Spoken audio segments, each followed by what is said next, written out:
कहते हैं कि जिंदगी खेलती भी उसी के साथ है जो खिलाड़ी बेहतरीन होता है। दर्द सबके एक से हैं, मगर हौसले सबके अलग अलग है। कोई हताश होकर बिखर जाता है तो कोई संघर्ष करके निखर जाता है।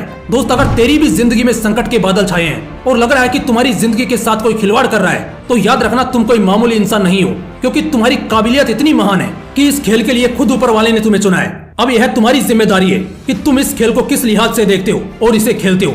यह खेल बड़ा निराला है, क्योंकि इसमें तुम्हें कोई हराने वाला नहीं होता। यहाँ तुम्हारी हार भी तभी होती है जब तुम खुद उसे स्वीकारते हो। अगर तुम हार नहीं मानते और संघर्ष करते रहते हो तो आज नहीं तो कल यहाँ कामयाबी आपके कदम जरूर चूमती है। अगर विश्वास नहीं होता तो आज जो रियल लाइफ स्टोरी मैं आपको सुनाने वाला हूँ, इसे ध्यान से सुनना, क्योंकि इसे सुनकर आपको सिर्फ विश्वास ही नहीं होगा, आपका खून खोल जाएगा कुछ कर गुजरने के लिए। इतिहास में एक ऐसा इंसान भी था जिसकी कामयाब होने की आग देखकर ऊपर वाले ने उसके साथ एक खेल खेला, और वो खेल भी कोई छोटा मोटा नहीं था। इस खेल में उस इंसान ने लगभग अपना सब कुछ गंवा दिया। उसके पास कुछ बचा था तो वो थी उसके मन में जलती वो आग जो बस कामयाब होने के लिए धधक रही थी। और अंत में इसी आग ने उसे उस मुकाम पर पहुंचाया जहां लोग सिर्फ कामयाब नहीं होते, बल्कि वो ऐसी कामयाबी को हासिल करते हैं कि उनका नाम इतिहास में दर्ज हो जाता है और कभी मिटाने से भी नहीं मिटता। इतिहास के पन्नों में दर्ज ऐसे ही महान शख्सियत की कहानी मैं आपको सुनाने जा रहा हूँ। बस याद रखना कि इस कहानी को एक कान से सुनकर दूसरे कान से मत निकाल देना।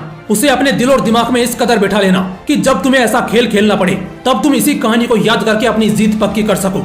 14 अगस्त 1821, मतलब आज से यही कुछ 200 साल पहले फ्रांस के एक दूर दराज वाले इलाके में उस महान शख्सियत का जन्म हुआ जिसने मुझे यह सिखाया कि स्ट्रगल का असली मायनों में मतलब क्या होता है। उस इंसान ने स्ट्रगल शब्द का मतलब बचपन से ही जान लिया था, क्योंकि उसकी जिंदगी का स्ट्रगल तो उसके जन्म के बाद से ही शुरू हो गया था। उसके पिता एक छोटे किसान थे। जब वो 10 साल का था तब उसकी माँ ने दुनिया को अलविदा कह दिया। माँ के मरने के बाद उसके पिता ने दूसरी शादी कर ली, और यह शादी उसके लिए एक बहुत ही बड़ी आफत ले आई, क्योंकि उसकी जो सौतेली माँ थी वो उसके साथ वैसा ही व्यवहार करती थी जैसा हमें 90s की फिल्मों में दिखाया जाता था, जहाँ सौतेली माँ बेटे के साथ बड़े जुल्म करती है। खुद ही सोचो यार, जो हम फिल्मों में देखते हैं उस तरह का एक्सपीरियंस उसने अपनी लाइफ में किया था। उसकी सौतेली माँ उसके ऊपर इतना जुल्म करती थी कि उसका किसी भी काम में मन नहीं लगता था। उस समय फ्रांस के साथ पूरे यूरोप में ही इंडस्ट्रियल रिवॉल्यूशन अपने पीक पर था, इसलिए वहाँ के सिटीज में स्किल वर्क सीखने की और करने की कोई कमी नहीं थी। इसलिए उसने सिर्फ 13 साल की उम्र में अपने घर को अलविदा कह दिया और पेरिस की ओर रवाना हो गया। उसके गांव से पेरिस लगभग 500 किलोमीटर की दूरी पर था। उसके पास इतने पैसे भी नहीं थे कि वो किसी गाड़ी से पेरिस पहुंच सकता था, इसलिए उसने यह 500 किलोमीटर का सफर पैदल चल के पार किया। उसे यह डिस्टेंस चल के पार करने में 2 सालों का समय लगा। इन 2 सालों के सफर में उसने अपने पेट को संभाले रखने के लिए कई जगह काम किया। जहाँ सिर ढकने के लिए जगह मिली उसने वहाँ रातें काटी। लेकिन 13 साल की उम्र में शुरू हुआ ये सफर 15 साल का होने के बाद खत्म हुआ। सोच रहे हो उस इंसान का अपने सपने के प्रति डेडिकेशन कितना विशाल रहा होगा। लेकिन उसकी लाइफ की असली जर्नी तो यहाँ से शुरू हुई। जैसे ही ये पेरिस पहुंचा, यहाँ उसके लिए सब नया था। वो जिस इलाके में था और जिस जगह खड़ा था वो बिल्कुल ही अलग थी। जो काम वहाँ हो रहा था, जिस तरह वहाँ लोग अपना जीवन बिता रहे थे, उन्हें देखकर उसे एक बात की तो पक्की गारंटी थी कि इस अनजान दुनिया में वो एक जाना माना नाम बनने वाला है। और इसके लिए जो ताबड़तोड़ मेहनत होने वाली थी उसके लिए भी उसने कमर कस ली और अपनी टूटी फूटी स्किल्स के साथ काम की तलाश में लग गया। जैसे कि मैंने पहले बताया, उस समय फ्रांस में इंडस्ट्रियल रिवॉल्यूशन अपने पीक पर था, इसलिए उसे काम आसानी से मिल गया। लेकिन इस काम से उसे उतना ही पैसा मिलता था जिससे कि वो अपना पेट भर सके। सिर ढकने के लिए भी उसके पास कोई छत नहीं थी, इसलिए उसने ठंडी, गर्मी और बारिश ऐसे सभी दिनों को अपने ऊपर एक कंबल ओढ़कर काटा। पर उसे इस बात से कोई गिला शिकवा नहीं था। उसे बस अपने काम की चिंता रहती। वो जो काम कर रहा था उसे अपने काम में माहिर होना था, प्रोफेशनल बनना था। इसी कारणवश उसने उतने से पैसों में भी संतोष कर लिया। वो कहते हैं ना दोस्तों कि जब तक कुल्हाड़ी को पत्थर पर घिसा नहीं जाता तब तक उसे धार नहीं आती, और जब तक उसे धार नहीं आएगी वो कुल्हाड़ी कहने के लायक नहीं है। उसने भी खुद को कुल्हाड़ी मानकर काम में झोंक दिया। इस दौरान उसने लकड़ी से अलग अलग चीजों को बनाना सीख लिया था। काफी दिनों तक काम करने के बाद उसे रियलाइज हुआ कि अब उसे आगे बढ़ने की जरूरत है। फिर वो एक अच्छे काम की तलाश में निकल गया और एक जगह उसे जैसा चाहिए था वैसा काम मिला। अब क्योंकि इतने दिन पत्थर पर घिस के इस कुल्हाड़ी को धार आ चुकी थी, इसलिए जब उसे यह काम मिला तो उसे इसके बदले पहले से भी अच्छी तनख्वाह मिलने लगी थी। वो अपने काम में इतना माहिर हो चुका था कि जिस कलाकारी से वो लकड़ी और लेदर की चीजें बना था, उसे देखकर उसका मालिक भी उससे काफी इम्प्रेस हो गया। उसकी कलाकारी से बनी चीजें पेरिस में काफी पॉपुलर होने लगी थी। कहते हैं ना, जब कोई अपने काम को ही अपना धर्म मान लेता है तब उसे भगवान से कह लो या प्रकृति से वरदान पे वरदान मिलने लगते हैं। हमारे हीरो को अपने काम के प्रति कितनी निष्ठा थी यह तो आपने अभी तक जान ही लिया है। इसी निष्ठा को देखकर उसकी लाइफ में एक और पॉजिटिव घटना घटी। इसी दौरान एक जगह से दूसरी जगह सामान ढोने के लिए फ्रांस में ट्रेन भी शुरू हो चुकी थी। आप सोच रहे होंगे ट्रेन के शुरू होने से क्या फायदा हो सकता है। दोस्तों, ट्रेन शुरू होने से हमारे हीरो की लाइफ ने एक नया मोड़ ले लिया, क्योंकि सामान ढोने के लिए तिजोरी जैसे बड़े बड़े बॉक्सेस की जरूरत होती थी। इसलिए जब ट्रेन शुरू हुई तब इन बॉक्सेस की डिमांड कई गुना बढ़ गई। हमारे हीरो ने इस अवसर का फायदा उठाने का सोचा और बॉक्सेस बनाना शुरू किया। लेकिन जैसे कि हमने अब तक कहानी में जान लिया है कि हमारा हीरो कोई साधारण इंसान नहीं था, वो तो एक कलाकार था। इसलिए जब कंपटीशन बढ़ने लगा तब उसने कुछ नया करने का सोचा। इसी दौरान उसने बॉक्स इंडस्ट्री में लूप होल खोज निकाली।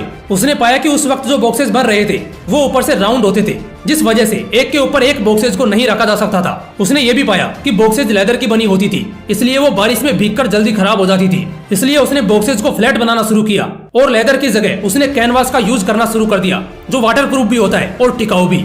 इन बदलाव के साथ उसने बॉक्सेस बनाई और बेचना शुरू किया और देखते ही देखते बॉक्सेस की इंडस्ट्री में उसने खुद की ही मोनोपोली स्थापित कर ली। उसके सामने कोई भी नहीं टिक पाया। वो इतना ज्यादा पॉपुलर हुआ कि फ्रांस की महारानी ने उसे अपना पर्सनल बॉक्स मेकर बना लिया।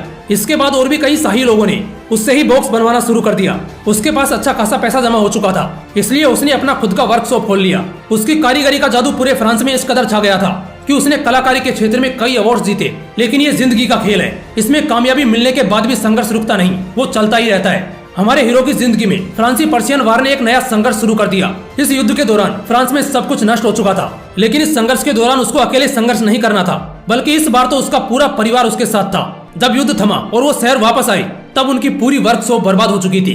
लेकिन उसने अपनी लाइफ में हारना नहीं सीखा था। इस बार भी वो कहां हार मानने वाला था। उसने अपनी वर्कशॉप फिर से खड़ी करी और बस कुछ ही दिनों में उसकी वर्कशॉप पहले से भी ज्यादा चलने लगी। अब की बार वो बैग्स की इंडस्ट्री में रिवॉल्यूशन लाया। उसने बैग्स पे अपनी कलाकारी का जादू बिखेरा।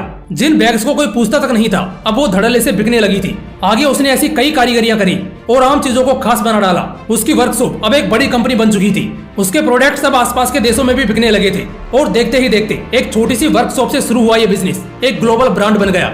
आज की अगर बात करें तो यह कंपनी लग्जरी प्रोडक्ट्स की दुनिया की किंग है। यह लग्जरी प्रोडक्ट्स में दुनिया की सबसे ज्यादा वैल्यूएबल कंपनी है और यह कंपनी जिस इंसान के खून पसीने से बनी है, मतलब कि जिस शख्सियत की जीवन कथा आज हम सबने जानी, वो इंसान है लुइस विटॉन, जिनके नाम से ही आज यह कंपनी चल रही है। आप सोच रहे होंगे कि ठीक है, लुइस विटॉन ने बड़ी कंपनी खड़ी कर दी, तो क्या इसी वजह से इनका नाम इतिहास में दर्ज हुआ? नहीं। जिंदगी के संघर्षों को कैसे एक अवसर में बदलना पड़ता है, बड़े सपनों को पूरा करने के लिए कैसे छोटी छोटी पगडंडियों से गुजरना पड़ता है, और जिंदगी हमें कितना भी नीचे सरकाने की कोशिश क्यों ना करे, उससे मुकाबला करके हमें जीत हासिल करनी पड़ती है। ये संदेश देने की वजह से लुइस विटॉन का नाम इतिहास के पन्नों में दर्ज है। दोस्तों, मुझे यह तो नहीं पता कि आपके जीवन में क्या चल रहा है, आपके जीवन का सारांश क्या है, लेकिन आप जिंदगी के किसी भी मोड़ पर हो, यह कहानी सबको एक बात जरूर सिखाती है कि संघर्षों का डट के सामना करना चाहिए।